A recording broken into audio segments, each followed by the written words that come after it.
안녕하세요. 천국의 별과 조배입니다. 요즘은 여러분 어떻게 지내고 계십니까? 하루하루 매우 힘들겠지만 제 영상과 같이 한다는 말씀을 자주 하시더군요. 저와 전화 통하시는 우리 내담자분들께서 저의 영상을 빈지 워칭 하신다고 하십니다. 빈지 워칭이라는 것은, 빈지라는 뜻은 과도하게 섭취한다는 뜻입니다.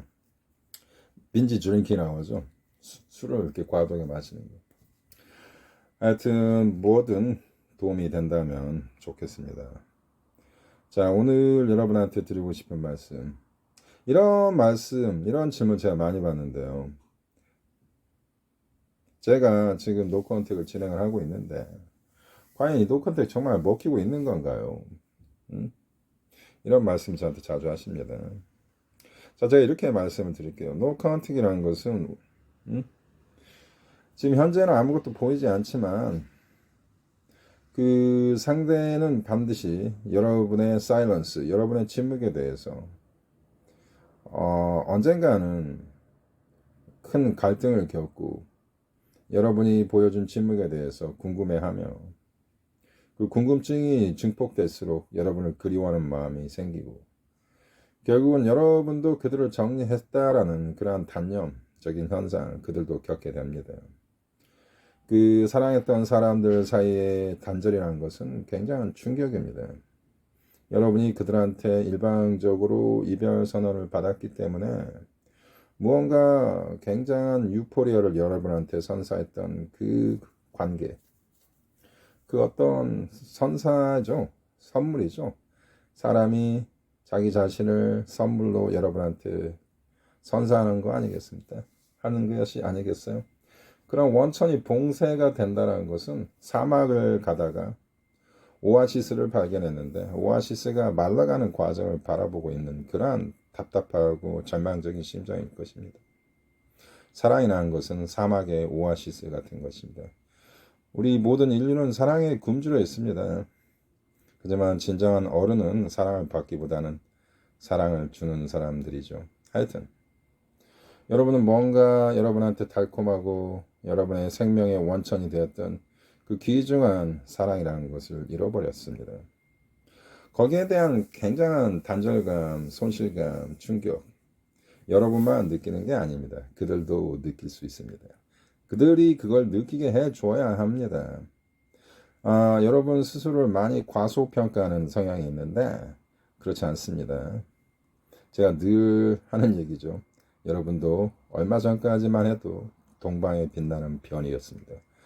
그들은 여러분을 스타, 레드카펫을 걷고 있는 정말로 근접할 수 없는 아우라를 가진 그러한 대상이었습니다. 여러분도 그러한 스타적인 그러한 환호를 받을 수 있을 만큼의 어떤 상당한 대상이었습니다. 이 점을 여러분은 반드시 명시해야 합니다. 네, 지금은 그들이 여러분에 대한 어떤 로맨틱한 감정을 느끼지 못했기 때문에 내 자신의 자존감, 내 자신의 가치가 바닥이 난 것 같지만 그렇지 않습니다. 이것은 매력이라는 것은 일시적이고 현상적인 것입니다.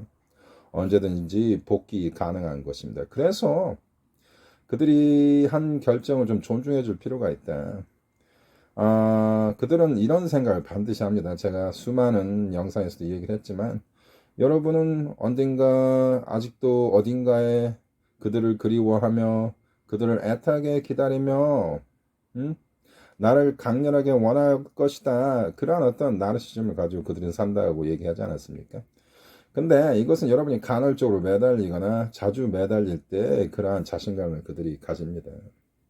근데 역시 여러분이 그들한테 연락을 하지 않으면은 그들은 손실감을 금방 느낍니다. 여러분이 생각한 거 이외로.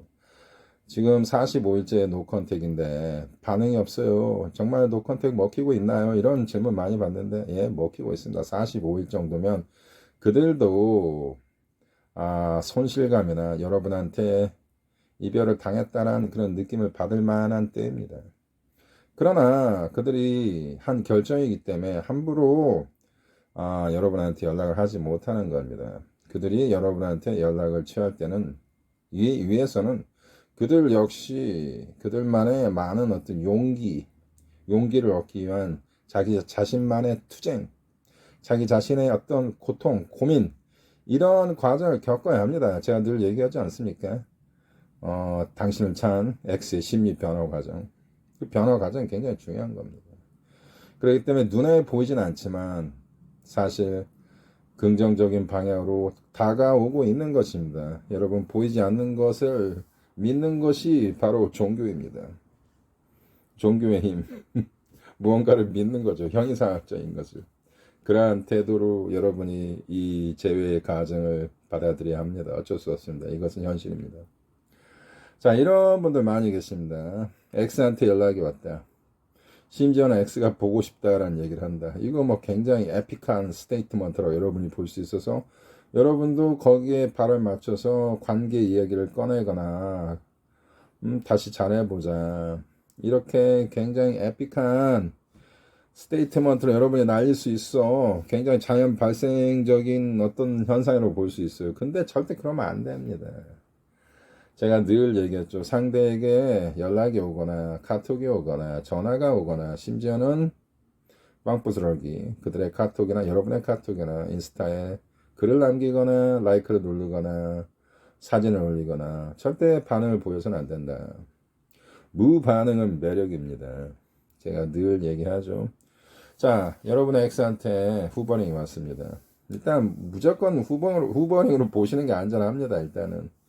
하지만 무시하지 마세요. 그들한테 연락이 왔다는 거는 무언가 여러분에 대한 긍정적인 생각이 있었기 때문에 연락이 온 겁니다. 하지만 이거를 여러분이 수동적으로 반응하면서 어떤 이야기를 하는 건 다 좋지만 절대 관계 얘기를 해서는 안 됩니다. 그들이 먼저 관계 이야기를 하도록 여러분 천천히 인내심을 가지고 기다리셔야 합니다.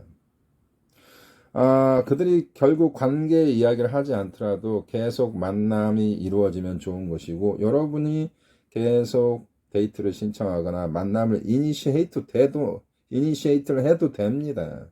그래서 어느 정도 이 관계가 무르익어 가면서 관계가 아니죠. 이러한 만남의 과정이 무르익어 가면서 뭔가 이게 상대의 감정이 내가 보인다는 걸 확신할 때 우리가 총을 쏴야지 아무 때나 막 발사하면 안 돼요.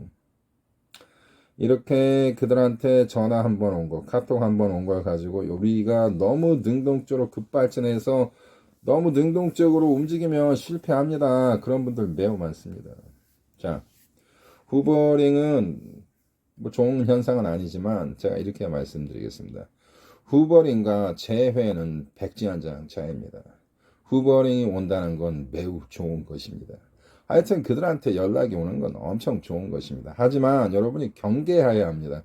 그들한테 연락이 왔다. 심지어는 나는 너를 보고 싶다. 그리워한다란 말이 와도 절대 여러분이 먼저 재회를 이야기를 꺼내서는 안 됩니다. 아무리 섹시하고 결정적인 그런 로맨틱한 메시지가 오더라도 여러분은 극히 경계심을 가지고 대응을 해줘야 합니다. 대응은 무조건 해야 합니다. 가끔 이건 너무 이게 낚싯밥에 냄새가 강하다. 한번 씹어줄 수 있지만, 여러분, 웬만하면 대응을 해주십시오. 대응을 하는 건 무조건 중요합니다. 하지만, 절대 여러분이 경계하시고, 마음을 함부로 오픈하지 마라. 에픽 스테이트먼트를 날리지 마라. 관계 이야기를 하지 마라. 제발 제가 하는 이 충원 잘 새겨 들으시기 바랍니다. 여러분 연락이 그들한테 왔을 때 저한테 한번 연락을 하시는 것도 좋습니다. 하여튼 제가 이렇게 말씀드리겠습니다. 제가 왜 이 이야기를 반복하냐, 이 부분에서 상대 X한테 연락이 왔을 때 실수하시는 분들이 너무나 많습니다. 급발진해서 그냥 매달리고 관계 이야기로 바로 들어가서 일을 망치고 이런 경우가 상당히 많습니다. 여러분 인내심을 가지고 끝까지 신중하게 집중하시기 바랍니다. 예. 오늘 여기서 마치겠습니다. 감사합니다.